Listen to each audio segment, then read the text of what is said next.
if I look at what do we schedule, well, I want to schedule certain things that will help me with the management of, in this case, these digital assets. Our kids' accounts are fairly important, and in fact, I have another one that I'll just add in here.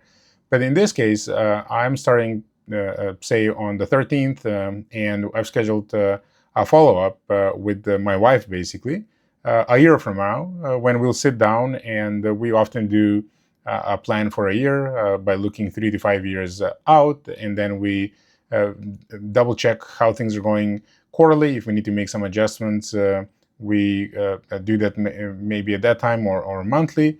And then we just monitor weekly to monthly just to make sure that things are not going outside of the plan. And then when you do that consistently, you basically have a way to look at how life progresses, especially with finances and other things. So in this case, this is one where I've scheduled it for a year. I'm actually going to jump real quick back to the assets page and pick up one of the investments or one of the accounts I already had. So I'm going to grab this one, the kids investment account, in a different brokerage. In this case, it's Chase. The one we were looking at was just Charles Schwab. And obviously, this one is now reserved, which gives me the clue that I have actually done something. And the system will send reminders to tell me, hey, you have assets, but you haven't really done something. Do you really want to leave them hanging, or you want to take care of it? So that sort of reminder is a good trigger for me to do something. So right now I'm just going to go and assign a beneficiary to this one, very similar to how we did it before. I'll close the note. I'm going to schedule that for a review as well. And I'll just call this just that, the quarterly review of kids' Chase account. Okay, and obviously I don't have to do this with financial instruments. I could do this, and we do this with what we are planning.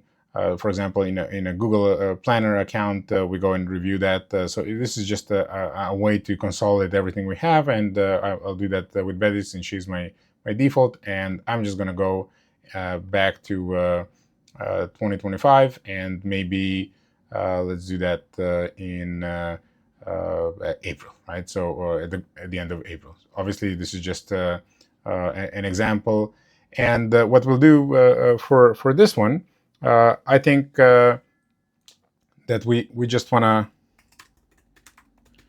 to review this a little more closely, as the yearly plan is not 100% being executed, or the results are not what we expected.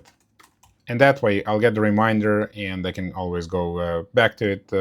But basically it's just a scheduled task that will go to my wife, and now she'll be able to see it, and I'll be able to sort of monitor what's going on here.